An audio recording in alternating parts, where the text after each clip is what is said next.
Hi, my name is Charles Busey, and this is my video analysis of teaching PowerPoint for Module 5. All right, so for this assignment, I chose to look at the high school level video observation. This takes place in what I believe is an AP level class, most likely 11th or 12th grade language arts class. The content that the class is covering in this particular lesson is prefixes, suffixes, and Greek and Latin roots. As a whole, we see a lot of teacher-led instruction during this lesson and a lot of whole class instruction as well. There's not a lot of grouping, and I'm going to talk a little bit about that in just a few minutes. Overall, the teacher seems to have good classroom management. Throughout the lessons, the students seem engaged and ask good questions. But one thing that I really noticed in this, and I'm going to talk about this a little more as well, is that we don't see a lot of technology used within this lesson. All right, so for practice number one of the areas of focus that I wanted to look at was differentiation, because in this lesson I didn't really see a tremendous amount of differentiation that this particular teacher chose to use. One thing that I felt like they really needed to look at was modified instructional materials. There's a lot of paper handouts that the teacher gives, but we're not really told whether or not there's any differentiation in those things that they're giving out. It appears from just what we see in the video that every student is receiving the same worksheet, so we don't see a lot of differentiation in that. That's not to say that it couldn't exist. There definitely could have been different materials that were being passed out, but we're not told that in just observing the video. One other thing that I wanted to look at too with this lesson was grouping based on ability level. Even in a classroom setting like this, that's most likely an AP level course, you're going to have different students that are on different ability levels. And so one thing that I felt like this teacher really could have done in this lesson was, rather than have the students do individual work as we see in the video, is to kind of group them based on ability level. And then another thing that I felt like they needed to do was look at some form of assessment that could be used to kind of gauge where students were at. They have the warm-up at the beginning of the lesson where the students all sit down and they take about 10 or 15 minutes to do a warm-up, and then the teacher asks questions based on that. But that doesn't really give us a true view of what the class as a whole is understanding and maybe which students need some remediation work. Some of the evidence for some of these things, we see that all students are completing the same assignment, or so it seems. There's a lot of individual seat work. Again, we don't see a lot of grouping in that. And then the questioning only involved some students. She allowed students to raise their hands and answer questions. We don't see a lot of students individually called on, and we don't see really any form of assessment that is going to give this teacher a view of the class as a whole and maybe pinpoint some of the students that are struggling a little bit more than others. All right, so some of the things that I'd like to see done in this would be grouping based on ability level. And there's a couple of ways that I've done this in my own classroom in the past, and one of those is to modify the assignments and group to where you've got high achievers grouped with low achievers. And what I've seen through that is that it actually helps both groups, because what you have is the higher achievers that are actually getting to apply the skills that they already know and teach the lower level learners, while the lower level learners are learning from those students that have already mastered it. And so that's one thing that's very beneficial. The other way you can look at grouping is you could group with groups of high achievers and maybe give them a little bit more challenging work, and group lower achieving students together to give them remediation work. I've also tried that in my class, and it's been successful as well. So there's a couple of different ways that this teacher could have looked at some grouping strategies within this lesson.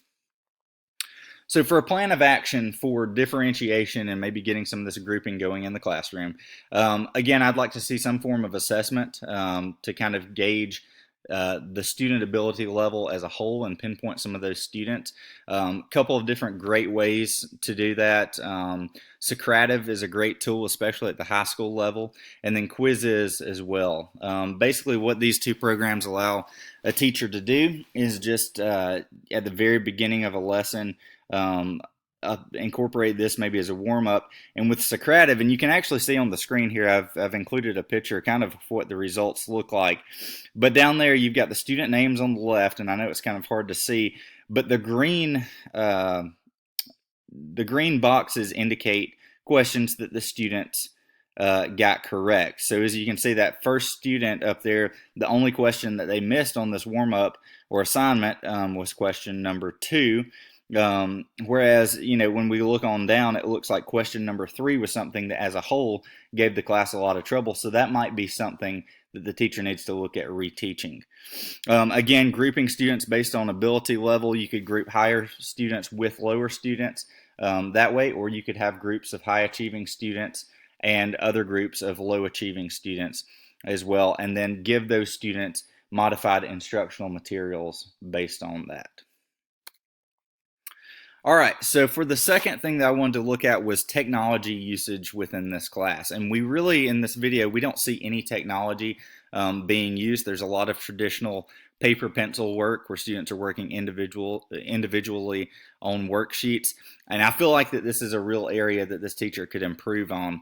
I feel like technology use within the classroom, and I come from a school that has one-to-one technology and we use it every single day, but it's increased student engagement. And in this lesson, we see that students do seem like they're engaged and they're actively working, but it's hard for us to really gauge what students are understanding and what they're not understanding through this paper pencil work. And the teacher won't be able to fully understand this until she goes through and grades all of these assignments. One thing that technology can do, and like I mentioned earlier, Socrative and Quizzes, those are 2 great tools that you can use with smartphones or iPads or Chromebooks, anything like that in the classroom to provide immediate feedback for students and immediate feedback for the teacher as well. So she can actually look at the results as they come in and tell which questions tended to give students a little more trouble and which students are struggling more than others. In this lesson, we see minimal student involvement with technology. Again, there's really not anything used, and then students aren't actively engaged in any type of higher level thinking skills. Again, we've just got that paper pencil work that the students are completing.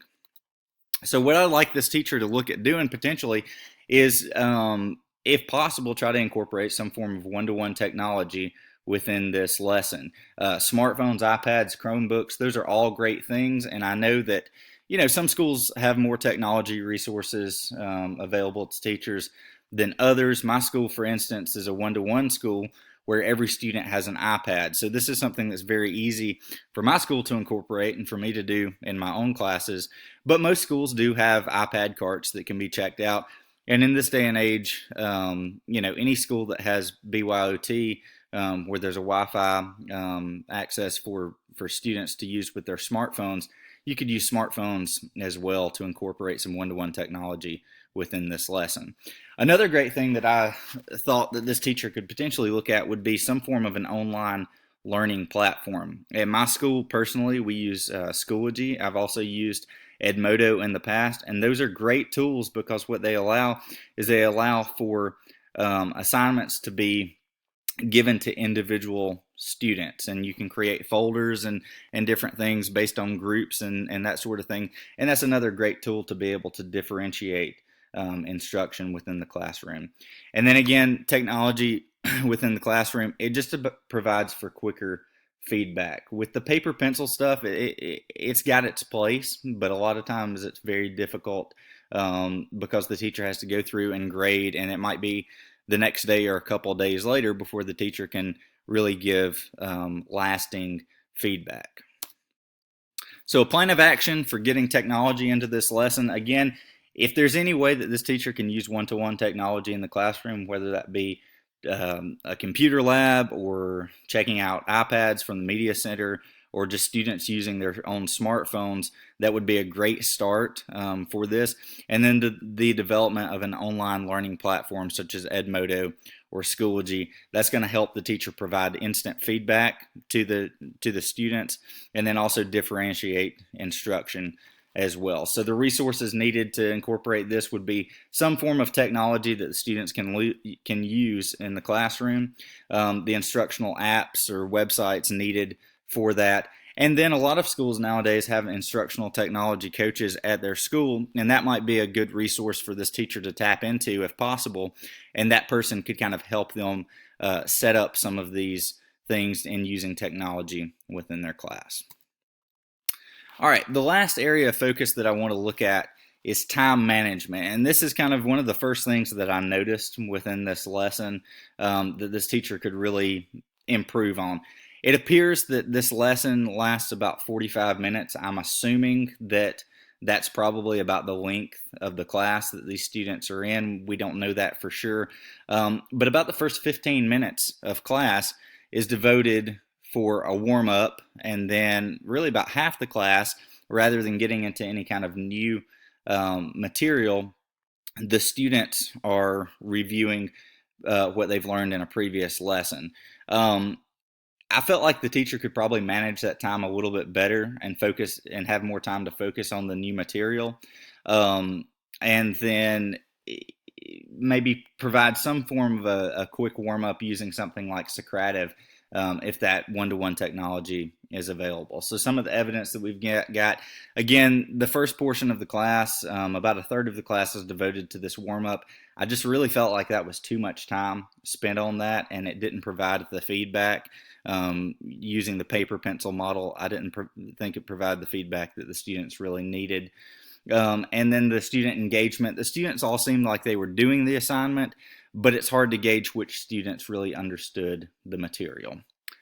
So some of the things that I'd like to see from this teacher going forward on this area of time management would be less time spent on the warm-up, use of technology in the opening. I feel like that would help things go a little bit quicker.